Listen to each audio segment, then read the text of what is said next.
Ήταν όνειρο. Το κάναμε πραγματικότητα. Βρισκόμαστε στην ΟΠΑΠ Αρένα, το νέο γήπεδο της ΑΕΚ στη Νέα Φιλαδέλφια.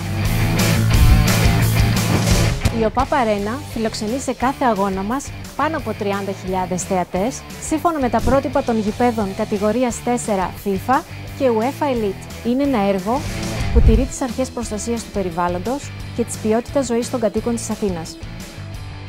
Σε αυτό το έργο επιλέξαμε τη Schneider Electric για τις λύσεις της ως παγκόσμιος ηγέτης στον ψηφιακό μετασχηματισμό, τη διαχείριση ενέργειας και τον κτηριακό αυτοματισμό.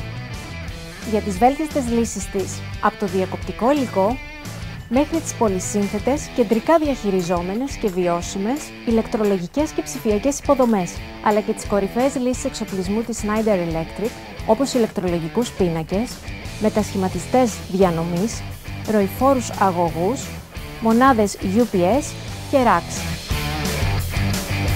Έτσι λοιπόν, σύμφωνα με τα ευρωπαϊκά πρότυπα, τοποθετήσαμε τα σύγχρονα φωτιστικά ασφαλείας της Schneider Electric σε όλο το γήπεδο.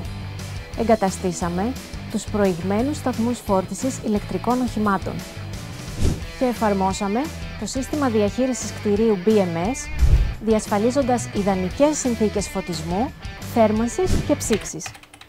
Τέλος, χρησιμοποιούμε την πλατφόρμα ενεργειακής παρακολούθησης για την αποδοτική διαχείριση της ηλεκτρικής ισχύως.